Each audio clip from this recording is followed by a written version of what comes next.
Всем привет! Сегодня у нас на обзоре долгожданный набор 42126 LEGO Technic Ford Raptor F150.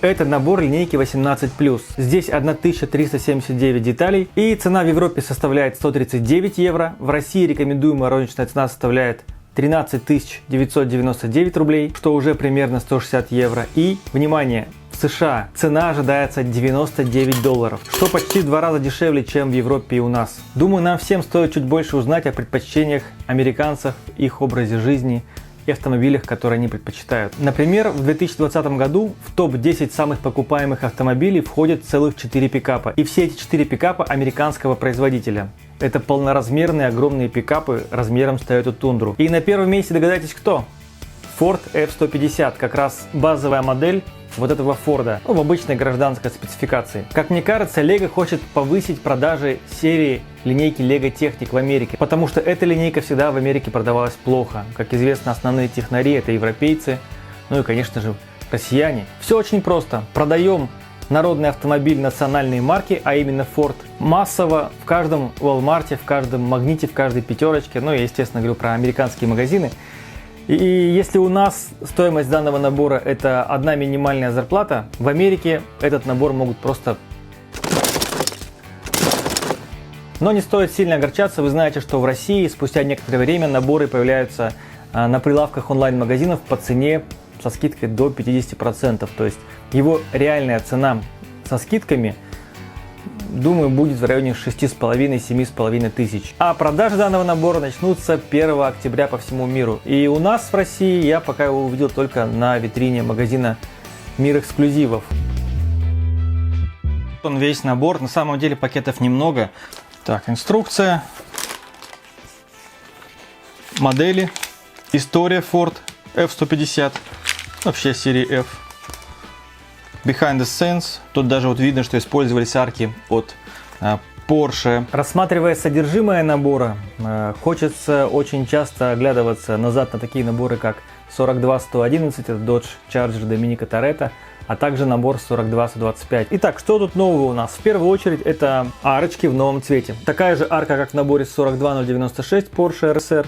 Ну и по диаметру она, в принципе, такая же, как на Ferrari, только у нее верхняя полка плоская. Здесь 4 таких арки, однако передние 2 арки просто оранжевого цвета, а вот задние арки, они идут с принтом Raptor. Почему не наклейка? Я уже много раз на обзорах говорил, что поверхность арки, она изогнутая в 2 измерениях, поэтому наклеить сюда наклейку будет сложно, без каких-либо волн, заломов. Ну, кстати говоря, у меня есть видео о том, как можно с помощью бабушкиного одеколона, ну или других каких-то духов, туалетной воды очень быстро снять принт с деталей LEGO. И сейчас медленными движениями начинаем втирать в детали вот этот вот аромат. Посмотрите, уже есть эффект. Вообще-то в моей коробке было целых 5 арок. Те, кто смотрел распаковку, у меня есть 5-я арка, и попала она ко мне, судя по всему, случайно, потому что это никак не запасная деталь. Поэтому у кого-то ее может не хватить в наборе, вы знаете, она у меня. Далее здесь 4 расширителя арок. Такие же, как в наборе Ferrari 42125, только там их было 2 красных, а здесь их 4 черных. И если на Ferrari эти арки смотрелись как продолжение крыла, а не как какая-то накладка пластиковая для тюнинга, то здесь это смотрится именно как пластиковая черная накладка. И это на самом деле круто, потому что вы сможете собирать не только внедорожники с расширенными такими пластиковыми накладками, но и какие-то там другие тюнинные машины, там, не знаю, GDM тачки, какой-то другой тюнинг с расширением колеи. В общем, черный цвет здесь очень классно смотрится, они очень будут уместны во многих моделях. Еще из новых деталей здесь вот впервые в оранжевом цвете появились вот такие вот длинные узкие панели. Вот это вот микропанель. К сожалению, здесь она всего одна штука. Конечно, это будет дефицитная деталь. Далее вот эти вот маленькие 3х7 прямоугольные панельки, они тоже появились здесь. Здесь их целых 4 штуки. Где-то здесь еще есть Т-образный лифтарм 3х3. Я покажу его, наверное, отдельно, не на машине.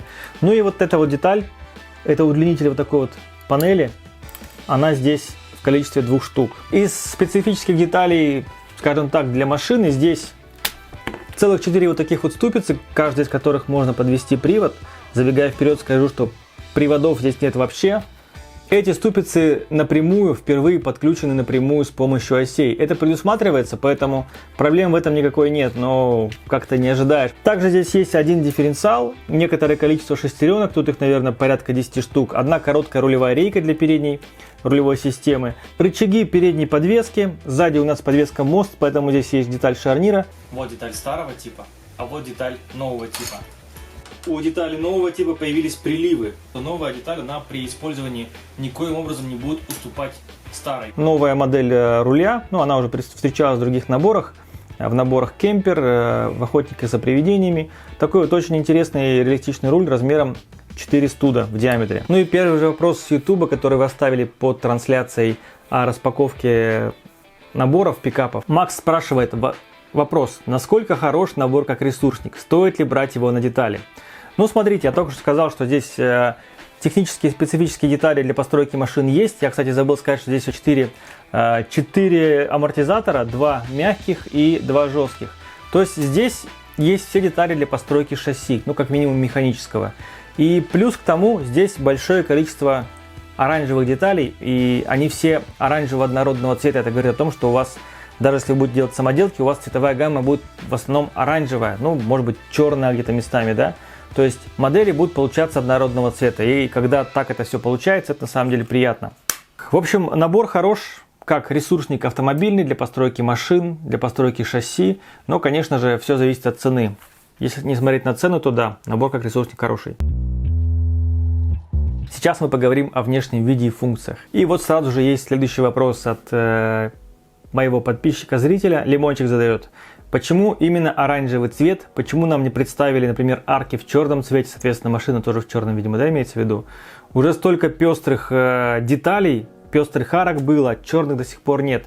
Согласен, черных арок не хватает, как и многих других цветов. Почему модель представлена в оранжевом цвете? А все дело в том, что третье поколение Ford Raptor, которое представили этим летом, так называемая модель 2022 года, она была представлена именно в оранжевом цвете. То есть у каждой модели, как правило, есть какой-то флагманский цвет, в котором ее представляют на автосалоне или в промо-материалах. Так вот, предыдущая модель, она была синяя. Конечно, оттенок фордовский оранжевый отличается от того оранжевого, который вот в Лего. Начнем, наверное, с внешнего вида. Мы видим, что Raptor у нас с 4-дверной полноценной кабиной. Это имеется в виду, что здесь полноценные задние двери, полноценные задние сиденья, там не скамейка, там нормальные сиденья. Пикап сделан надежно, массивно, функционально, то есть он вполне подходит для целей игры.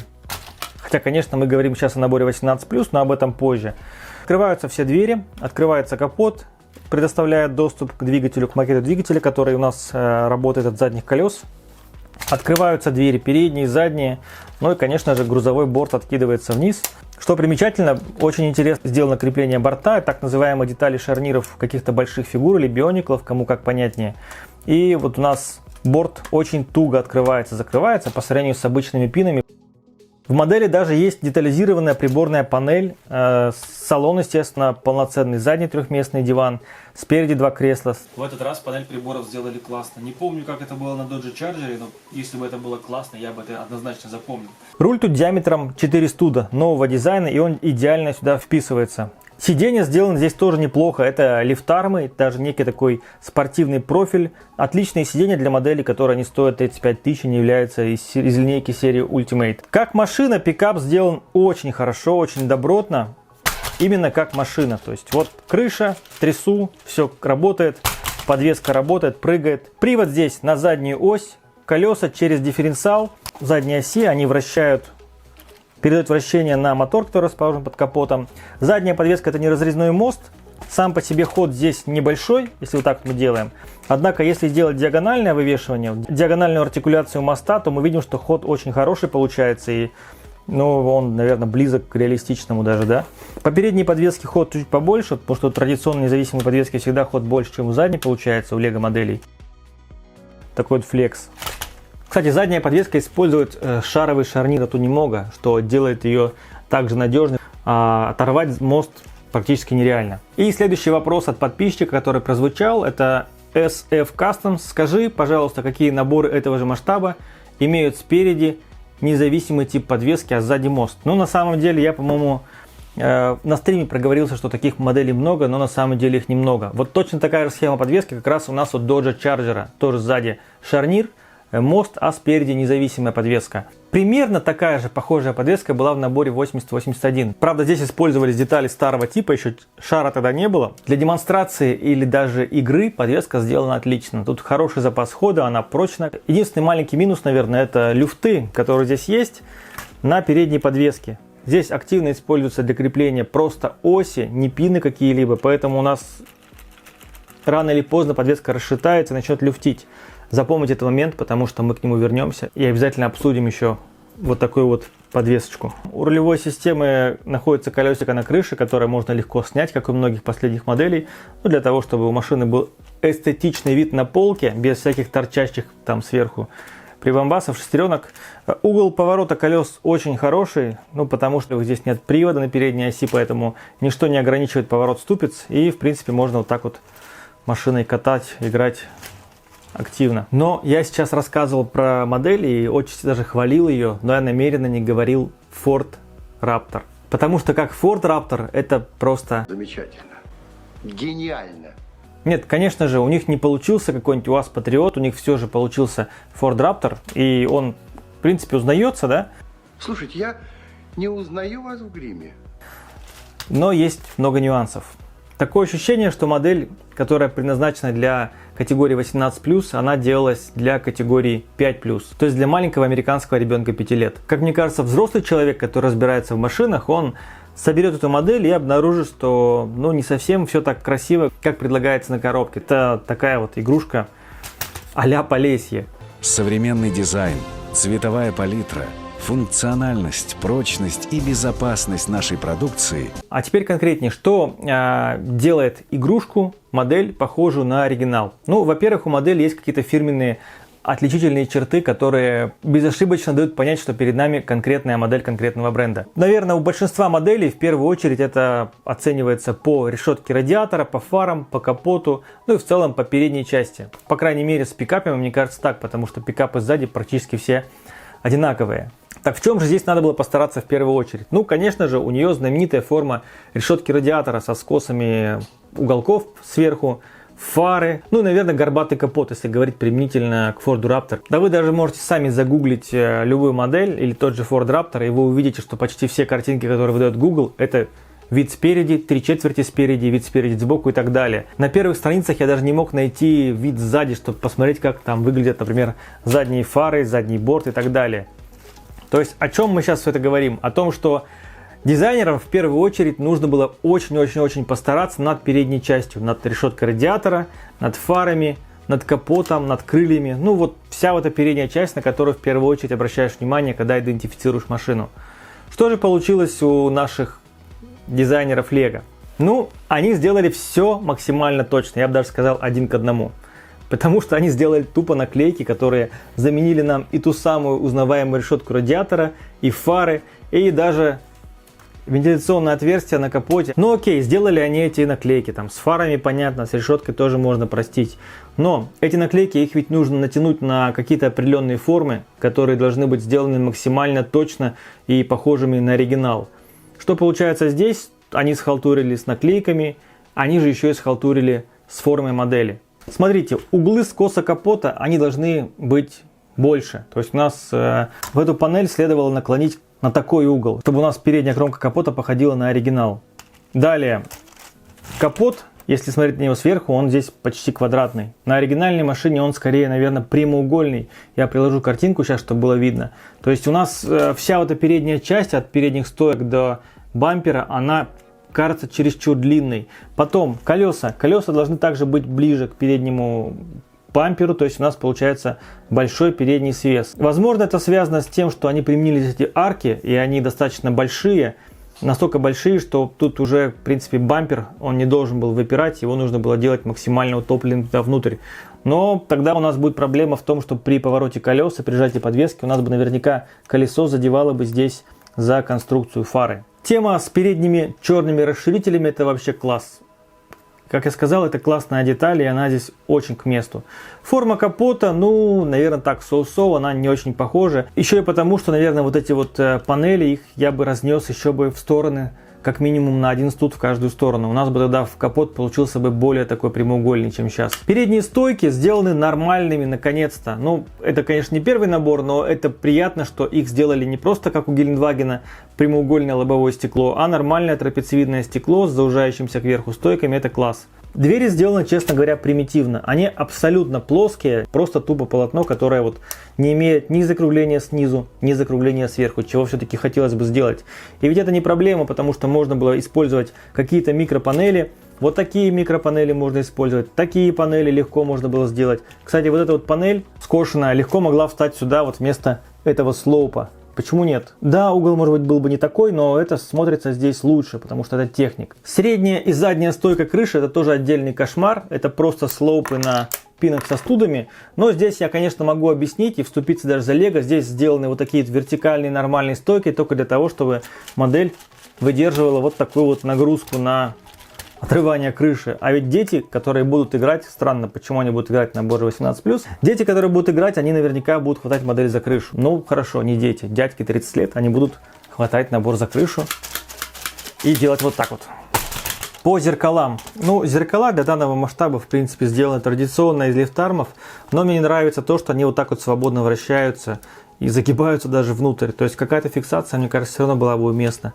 То же самое по вращению я бы сказал про двери. Про задние двери особенно, они, смотрите, могут открываться практически на неограниченный угол. Даже можно сделать вот так вот.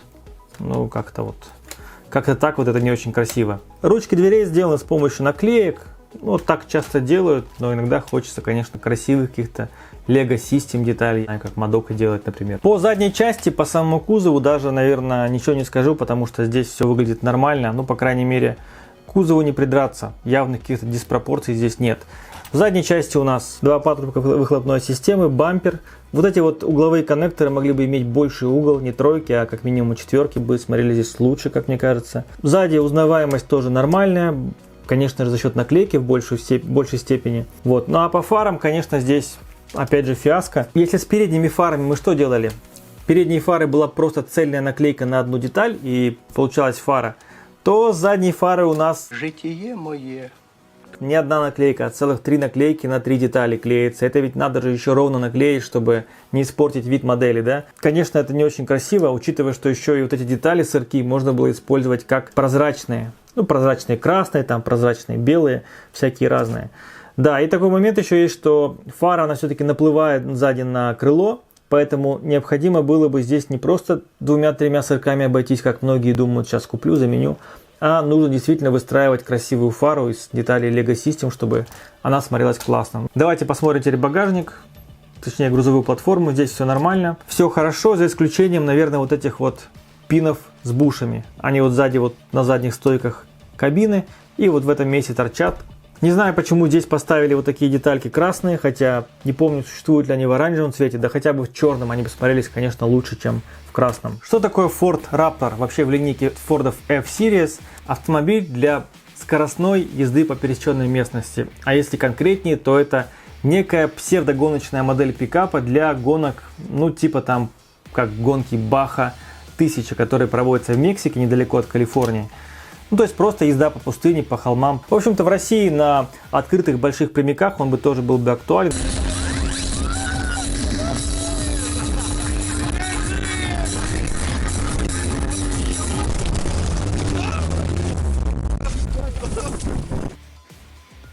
Она длинная, она тяжелая, то есть она сядет сразу же везде. У Форда для езды по какому-то такому бездорожью, по камням, краулинг, есть модель более похожая на Jeep Wrangler, тот же, это Ford Bronco. Вот она как раз сделана для бездорожья. Ну, на крайний случай есть такой промежуточный вариант, это Ford F-Series, спецификация Tremor. Она больше нацелена уже на такое бездорожье, типа Toyota Tundra TRD Pro.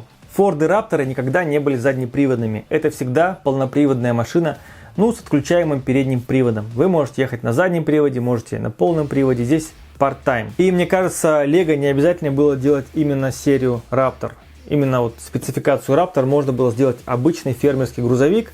Задний привод Ну, скажете вы, это же игрушка, что ты как бы, но с другой стороны, это ведь набор 18+, и его аудитория это взрослые люди, которые немножко разбираются в автомобилях, в технике. Тогда зачем вот все эти упрощения? Сделайте просто ее в 8+, и продавайте, никто вам слова не скажет. Вообще по сборке есть такое замечание, раз Lego топит за реалистичность, так называемый authenticity, опыт сборки, там, ну, вот эти все слова, которые они вкладывают в Lego Technic, то было бы уместно собирать эту модель так же, как собирается реальная. То есть отдельно собирается рама, а на нее насаживается уже кузов.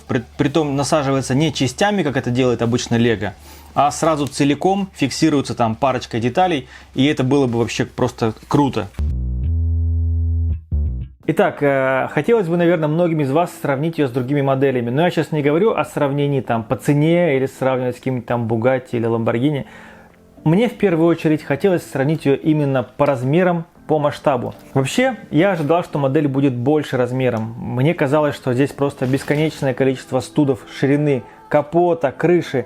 И я вообще даже не надеялся, что она будет даже где-то близко рядом с моими Тойотами по масштабу. Смотрите, ширина капота, вообще передней части, даже вместе с арками, но без расширителей, составляет 19 студ. Для примера, Мадокин Дакома по ширине вместе с арками составляет тоже 19 студ. Но нужно понимать, что Дакома это у него такой гражданский вариант, без расширения колеи, без каких-то больших колес. А Раптор же здесь смотрится действительно как тюнинная версия на больших 37-х колесах. И в принципе, вот если мы смотрим их рядом, то это подтверждает мою теорию, что модели в схожем масштабе. Занижаем подвеску нашего Раптора. Мне кажется, смотрится вполне себе пропорционально. Ну, такой вот F150 на минималках из салона на штампованных дисках. Я думаю, что они тоже примерно в одном масштабе. Дальше берем Hilux. Hilux, как известно, это не полноразмерный пикап, это такого среднего размера модель. Мне кажется, они очень близки. Смотрите, был вот такой вот набор 42029. Очень крутой такой кастом пикап. Лютая внешка. Конечно, очень много дырок, но здесь не было и впредь даже близко никакой лицензии. И, в общем-то, он смотрелся неплохо. И вы знаете, он был функциональнее нашего сегодняшнего героя, и здесь даже было меньше деталей. Здесь была еще и коробка передач, которая переключала у нас либо управление лебедкой было у нас, либо был вариант подъем кузова. Но сейчас не об этом речь. Мы на самом деле хотели посмотреть их вместе. И вот если смотреть их рядом, то я думаю, они тоже в одном масштабе. Посмотрите. Еще один набор, который можно посмотреть рядом с ним, это экстремальный внедорожник, автором которого является Милан Рейндл. Ширина кабины здесь получается 15 студ. Ширина кузова 17, с расширителями у нас получается 21. Ну вот, это получается, что эти две машины тоже в одном масштабе. Поставить его на колеса, и у нас будет еще один собрат для Раптора. Кстати, какие-то вещи можно от него позаимствовать, как те же канистры. Я не знаю, там задний кунг можно просто взять, выдернуть в эту заднюю часть и поставить на нашего Раптора сзади. У нас получится такой микс наборов. Был вот такой вот еще один набор 9395. Я очень его люблю, хороший набор. Тут, конечно, нет подвески, но он тоже очень функциональный, как и все предыдущие старые наборы. Здесь есть и коробка передач, и работающая задняя вот эта вот штанга, на которой эвакуируются автомобили. И, в общем-то, у него в целом вид такой ретро-лук. Современные такие модели строились все-таки на базе больших, по-моему, Ford F250 или 350, поэтому он у нас по масштабу все-таки, наверное, немножко меньше. Был еще у Lego вот такой вот Ford Raptor. Как мне кажется, масштабы у них отличаются. Вот. Что думаете, напишите в комментариях. С Dodge Charger нашего сегодняшнего гостя связывает по большей части функционал. Dodge сделан в большем масштабе, это прямо невооруженным глазом видно. Модель хорошо впишется в мою коллекцию внедорожников. Хотя, конечно, поднимется ли рука у меня ставить его на одну полку со своими моделями, в которые я вкладываю не один год трудов. Когда-нибудь мы увидим лучший Раптор. Я смотрел Дага Демура, и поэтому сейчас с умным видом я могу вам что-нибудь рассказать. На реальной машине на центральном тоннеле есть рычаг коробки передач, и там есть такая кнопочка, ее нажимаешь, и сервопривод складывает вперед рычаг коробки передач для того, чтобы вы могли подлокотник раскинуть вперед, как раскладной столик. По функционалу этот набор стоит в одном ряду с Dodge Charger, с Ferrari последний, Однако та же Ferrari при том же количестве деталей выглядит на порядок лучше и копийнее. С другой стороны, вот этот набор здесь более чем в 2 раза меньше деталей, чем здесь, выглядит не хуже, даже может быть чем-то лучше, чем. Следующий раздел – это доработки. Я, конечно, много здесь не скажу, но с другой стороны я отвечу на те вопросы, которые вы оставляли под одним из последних стримов. Рост Сенцов спрашивает. Я предлагаю такой вопрос. Смотрелись бы другие колеса на Рапторе? Давайте посмотрим.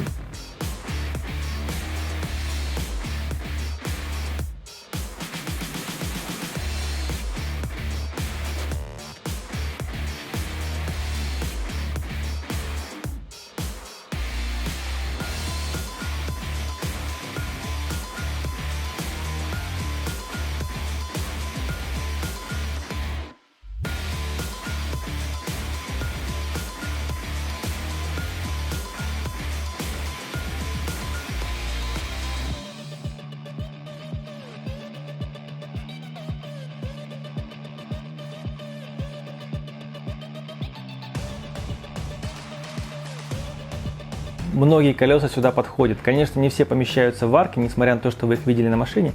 Вы знаете, как можно сюда поставить колеса большего размера? Можно эту ступицу, которая рассчитана, в общем-то, на большие модели и на модели с приводом к этой ступице, ее можно заменить на обычную чарджеровскую, вот такую вот маленькую ступицу.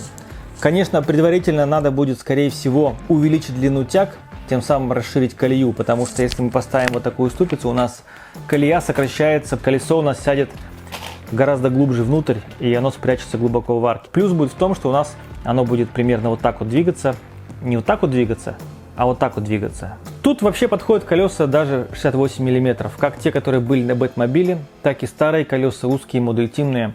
Следующий вопрос был от NFS GoGo. После сборки покажи свою версию доработок по внешке. Это интересный контент. The Amazing Lego Technic. Можно ли сделать с этой моделью спорт-версию, сплиттеры, диффузоры? Да, я понимаю, это интересный контент, но, к сожалению, у меня нет времени сейчас делать этот стайлинг, тюнинг. Но мне кажется, я показал много вариантов колес. Тут можно сделать с какими-то колесами даже, мне кажется, занижение. Будет смотреться модель классно. Сделать какие-то бампера в стиле Shelby. Можно сделать очень много разного стайлинга. Я бы в первую очередь, если хотели сделать какую-то спортивную версию, я бы, наверное, в первую очередь ее занизил. Не так, а еще ниже. Ну и колеса поставил сюда какие-нибудь там, леговские, гоночные. Или вообще RC-шные с красивыми дисками. Можно попытаться сделать меньшего размера кабину, там, полуторку или даже одиночную кабину. Вообще здесь, мне кажется, как и с любой моделью, которая брендированная, есть куда двигаться, просто потому что вы можете загуглить варианты тюнинга на машину и попытаться реализовать это здесь. Мне же лично кажется, что в первую очередь здесь нужно не дорабатывать машину в части тюнинга, а исправлять косяки, о которых я сказал при обзоре внешки. Да? Ну, в первую очередь это морда. Попытаться сделать ее с нормальной решеткой, с нормальными фарами, с нормальными уголками капота и так далее. Далее, раздел моторизация. Как вставить сюда моторы. Опять же, традиционно я не буду показывать вам, как конкретно вставить сюда моторы, но это очевидно, что здесь очень много места, куда можно вставить моторы. Во-первых, подкапотное пространство, оно само по себе тут вмещает как минимум, мне кажется, 2 мотора, один из которых будет рулевой, а второй может быть даже приводным мотором. И что у нас получится? Что батарейный блок надо будет разместить либо в кабину плашмя, лишив всех сидений салон, или же его поставить вертикально вместо задних сидений, или вообще можно положить его в кузов, его места тут достаточно. Ну и, кстати, кузов можно накрыть какой-нибудь крышкой. Конечно, у вас не получится какая-то скоростная пушка-гонка, тем более, если речь идет о стандартной электрике типа Control Plus. С тем же бувизом и 2 эль-моторами можно модель достаточно хорошо ускорить. Вот, другой вопрос, что если вы захотите сделать из него полноценный полноприводный автомобиль, здесь есть, опять же, место для того, чтобы внедрить сюда полноценную какую-то конструкцию подрамника с дифференциалом, с приводом, плавающим дифференциалом или с полноценным, который будет крепиться в подрамнике. Было бы желание, время и детали. Давайте следующие вопросы посмотрим. По тюнингу, в общем-то, я сказал. Управление косяков, внешний стайлинг и моторизация.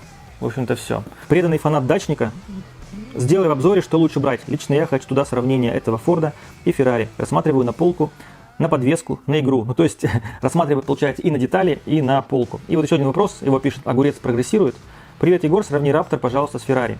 Ну, что сказать, по Феррари, наверное, еще раз повторюсь. Если сравнить его с набором 42-125 Ferrari, то они примерно одинаковы по цене, по количеству деталей. Однако Ferrari существенно больше, он сделан красивее, если он будет стоять на полке. Но им играть абсолютно неудобно.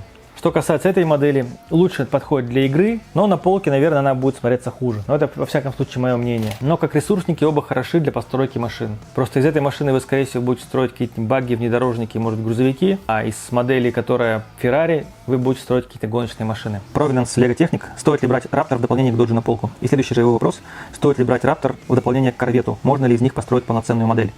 Что касается Charger, мне кажется, это два сапога пара, они оба сделаны вот так вот грубовато, очень. На копийные модели они не очень тянут, я не осуждаю, если вам нравится, вы также можете поставить и эту модель рядом с ней. Сочетание набора оранжевым корветом, то, это очевидно, что да, у вас будет больше запас оранжевых деталей, и вы сможете собирать большего размера модели или более качественные модели собирать, имея большее количество оранжевых деталей, в том числе маленьких арок, которые, кстати, можно использовать даже с этими колесами. Следующий вопрос пишет Lynx. Вопрос по поводу Raptor. Если Dodge 42-111 и багги 42-124 есть, то есть Dodge и багги с электрикой, стоит ли покупать Raptor? Тут вопрос, я вижу, вам нравятся машинки, но я скажу, что если вы покупаете все эти наборы на детали, то у вас, наверное, будет подвески уже слишком много. Здесь подвеска независимая есть, потом в багги подвеска есть. Здесь повторяется подвеска отчасти, как в Charger, да, поэтому, может быть, имеет смысл лучше взять набор 42099, хотя бы потому, что там есть большие колеса и планетарные ступицы, чтобы вы могли собирать что-то действительно проходимое, а не просто какие-то легкие модели. Мой ответ 42099. Сравни, пожалуйста, с Defender. Это два разных набора со схожей ценой. Но если вопрос о том, что купить, Defender или Raptor, я бы купил Defender. Даже если этот станет в итоге дешевле по скидкам, Defender все равно круче. И тем более он скоро, наверное, уйдет. Следующий вопрос. Федор Никоненко. Егор, привет. Вопросы к обзору. Можно ли моторизовать с помощью 42099? А ну вот как раз к нему подобрались. И почему нельзя было взять трансмиссию от 42110, как у Bugatti или Lamborghini? Возможно ли моторизовать Raptor? Можно ли моторизовать с помощью 42099?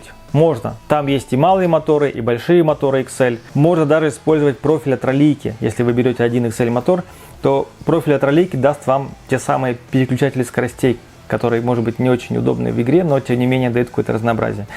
Вот. Что касается планетарных ступиц там, то их есть смысл, если вы делаете полноприводный Raptor, который будет ездить медленно, но проходимо. В любом случае, если речь идет в первую очередь о моторизации, то моторов там электрики достаточно, чтобы сделать из него нормальную едущую модель. Не быстро едущую, но просто нормально, хорошо едущую. Вопрос, почему же нельзя было взять трансмиссию от более дорогих наборов, как Bugatti или Land Rover, все просто потому, что это наборы разных ценовых сегментов, и этому набору не полагаются те фишки, которые полагаются наборам старше и дороже. Так, следующий вопрос. Lego Mox. Будет ли моторизация или переделка его в Trophy Track Raptor?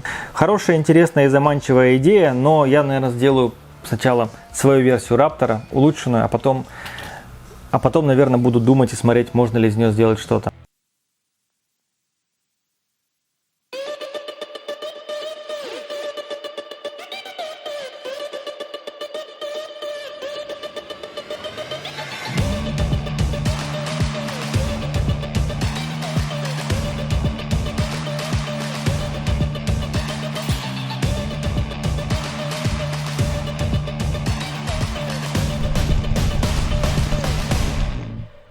Надо подписаться.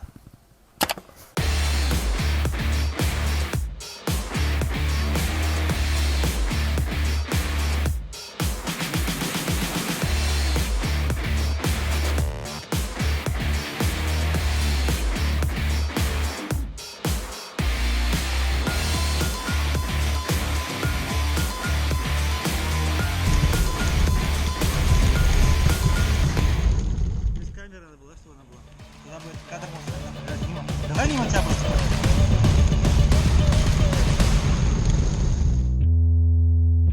По поводу поиграть моделью. В моем случае у модели явные проблемы с передней осью. Смотрите, я когда катаю моделью, не удерживая рукой колесико на крыше, ее колеса, они стремятся повернуться в сторону.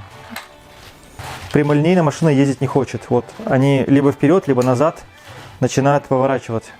Даже если я буду придерживать рукой хок на крыше, то все равно колеса они будут стремиться повернуться. Особенно, смотрите, вот маленькое препятствие. Посмотрите, насколько далеко колесо уходит в арку. Если вам кажется, что я надумал эту проблему, то вот, пожалуйста, Charger. Он, во-первых, смотрите, катится свободно. И вот сколько я катаю его, у нас колеса передние всегда находятся в стабильно прямом положении. Теперь снова Ford Raptor. Точно так же беру за заднюю часть. И у нас, пытаюсь катать, у нас колеса опять поворачиваются.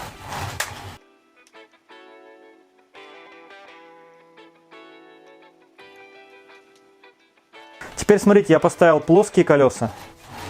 Теперь другое дело. Ну, поворачивать, конечно, все равно, но уже стабильнее. То есть широкую шину повернуть в машине сложнее. Но все равно есть такое вот какое-то сопротивление качению ощутимое. И смотрите, дело здесь вот в чем. У нас очень-очень расхлябанная передняя подвеска. И когда мы едем вперед, у нас колеса пытаются вот так вот разъехаться в стороны. Как я понял, здесь сыграла роль совокупность факторов. Во-первых, сама по себе подвеска очень расхлябанная. Как вы ее не обжимаете, не стягиваете, не собираете, она все равно вот такая вот люфтящая. Тут даже не то, что рычаги люфтят или шаровые, тут люфтит вся конструкция. Посмотрите, как у нас вот к этому подрамнику крепится рычаг.